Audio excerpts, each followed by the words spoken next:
Hey friends. So today we have a spilling the coffee episode, and I am spilling the coffee on business and parenting. And I know a lot of people talk about, there's a lot of people who are even business coaches for moms and specifically do this kind of stuff, but I feel like there's not a lot of real conversations around the non-romantic side of building a business and being a parent. Because I will say, and I will talk about, there is a really good side to it. Let's not pretend that there's not. There is. However, let's also not pretend that it is not hard. And I think that it's really interesting because so much of the time it's so romanticized and it's made to be this thing that must be so much easier in terms of than if you worked like a 9 to 5 because you're able to be home with your kids. And when they have time off, you're so lucky because you get to be home with them and you can have all of the time off. And when they're home for the summer, you are home too. And, all of those things, which, yes, that's true. It's 100% true. And yeah, that's great in a way. It is good. We get to save on childcare, I guess. And, we do get to be home for those things. But we also have businesses to run. So it's one of these catch 22 things. And I feel like it's almost, I don't even know if it's that you're shamed or judged for talking about it because I feel like no one talks about this side of it. And I don't know if it's people feel like they will be or what it is.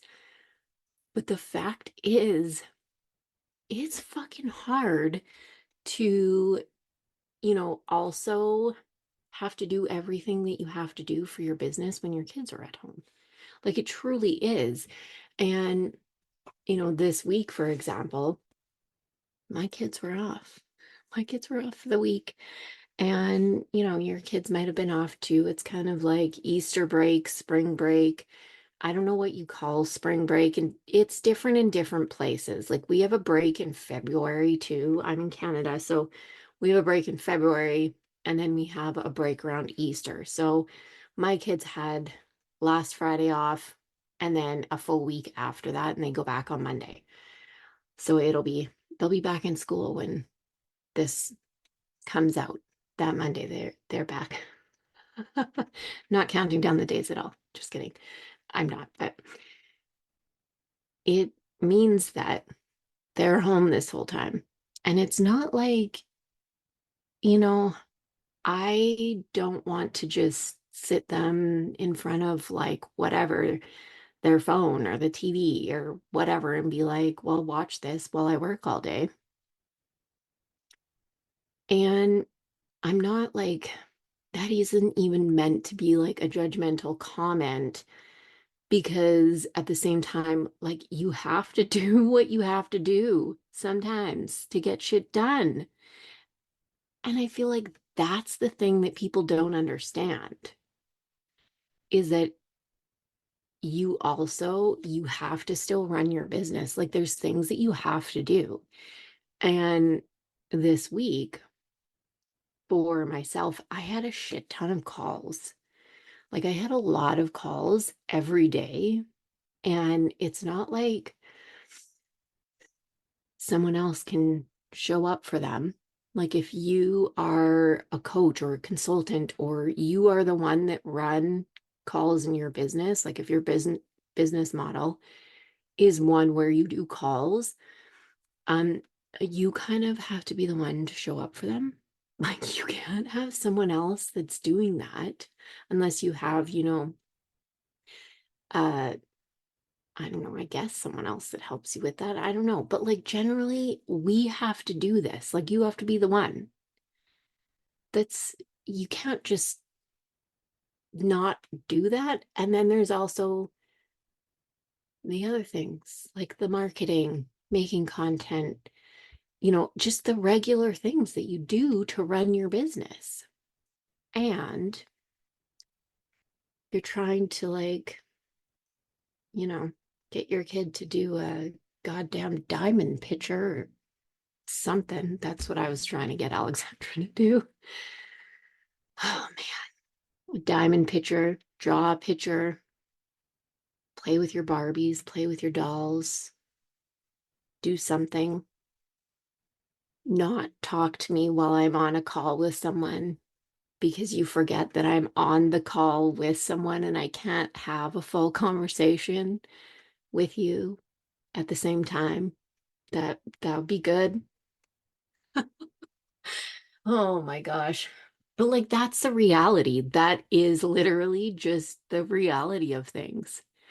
And I think a lot of the time it's like, oh, but you're so lucky because you get to just be at home with your kids. And it's like, yes, and I still have to run my business because otherwise it doesn't make money. Who's going to do the shit? Like, it's me, it's still me. And you can't take off, every single time that your kids have holidays because, I mean, if it's like mine, Jesus Christ, sometimes there's like a random Friday or a Monday and they'll come home. Well, Alexandra, not so much Sebastian, because I mean, he's in high school. They don't have like planners, but Alexandra will come home and she'll have written in her planner, we have Monday off. And it'll be like Friday. And I'm like, when the fuck did this happen? And so all of a sudden it's an extra day. And you have stuff planned. Like you can't just reschedule everything. I mean, I guess you could try, but it's not really it's not really going to happen. And I think I find it interesting because I've gotten comments before where it's like, well, at least you get to stay home with them. And I almost want to be like, you know what? It would be like expecting someone to take their kids to a 9 to 5 job. See how that goes. See how much you get done. See how fun that is, you know? Because it's not, it is not the easiest thing in the world.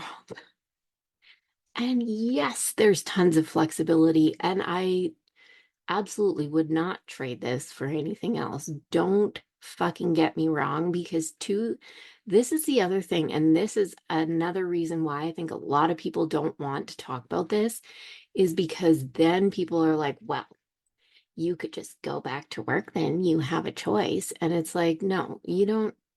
Guess what? Two things can be true at once. You get to say, this actually is hard sometimes, and I still wouldn't trade it to do anything else. But that doesn't mean that it's not hard when my kids are at home.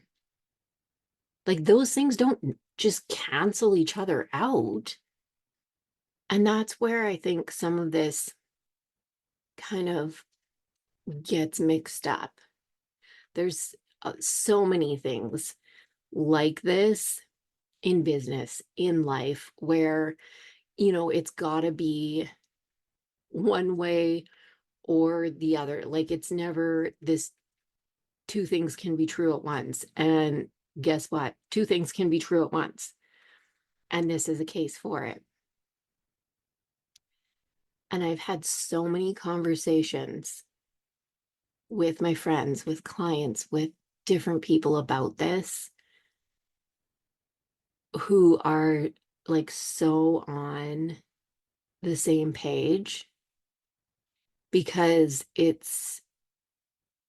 always like,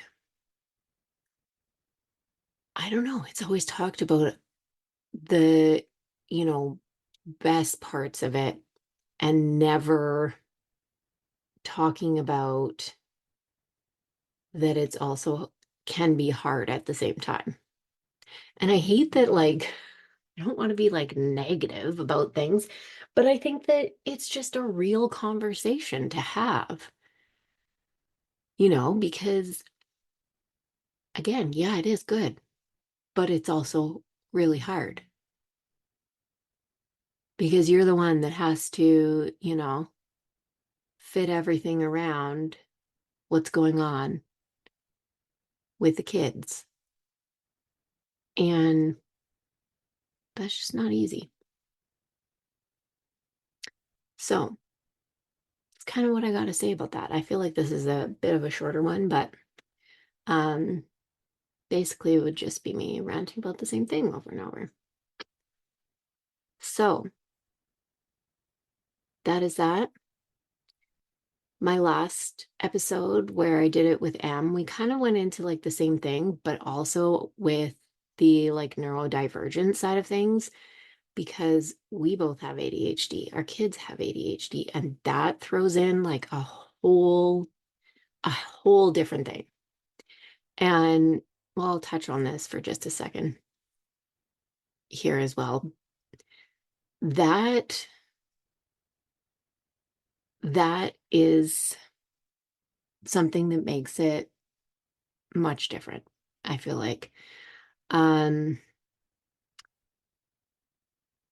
and just for, kind of an example, um, I don't love to I don't love to give examples of like what my kids do because I also feel like I don't like when they're, all of the people that like put their kids on blast online. I like fucking hate that shit. I hate it so much. And that's not what I'm doing, but um this is really day to day what it's like. So when the kids are in school, uh, very often, well, I can tell you every single week, I get between 2 to 3 to 4 calls from the school, Alexandra School, because she has anxiety.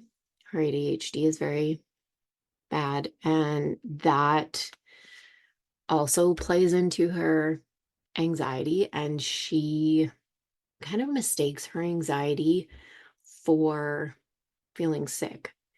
And so, and we're working on it with her, but she starts to feel like she says that she feels like she has to throw up all the time. And so I get calls, usually between more more likely 3 to 4 times a week. And so she'll come home usually 1 to 2 times a week. And it's things like that. And this will be like coming home like before lunchtime. So then she's there for the rest with me for the rest of the day. And I still have to figure out how to get my calls in, how to do the rest of the things for my business. And so it's really not the easiest thing because it's like, yeah, sure, I could work at night. Sure, I could work on the weekend. I did not start my business so that I could just, work at night and work on the weekend all the time. And I didn't set up my business the way that I have it so that, I'm having to do that all the time. Not saying that it's, see, this is where it gets hard to talk about because then it's like, well, not are you blaming her for that, but It's like the reality of the situation. And I still get things done, but even the other day, what would have taken me just over an hour took about, this is so bad, took about four, just over four. And then we went to the park. So it's, you know, that's the reality of things, though. And yes, I'm glad that I am actually here so that I can go pick her up because when I was nursing, there's no way that I could have. There's absolutely no way. And that's part of the reason why I'm no longer nursing, because I had to deal with a lot of the stuff at home. But that still doesn't mean that this is really easy. And so that's really what I wanted to talk about today because I know there's a lot of people that feel the same way, and it's just kind of like, I don't know, it's brushed off a lot of the time like, oh, but you're so lucky. Like at least you get to be at home. And it's like, and I still have to run my business. Still got all the things that I need to get done. So if you are feeling that, hopefully this was a little bit of like validation for that because you're not the only one. I would love to hear your thoughts after you give this a listen. If you like the episode, give it a 5-star rating and a review. I'm still booking strategy calls, the strategy sessions. I have 10, my goal is 10 for May, and they are booking up fast. I think that I have 6 or 7 available still in May. So if you want to grab one of those, I will leave the link in the show notes and you can absolutely grab one of those. I've been having the best time, just as a side note. I had the best time connecting with and supporting different women in April in their business. It was amazing. And I just like, this is one of my favorite things to do. I absolutely freaking love it. I love it so much. I don't pitch on these calls. That is not what it's for. It's literally to meet you, connect with you, support you in your business with systems, with strategy, and all of that. So you can book one of those. And that is it. As always, go after everything that you fucking want and be unapologetic about it.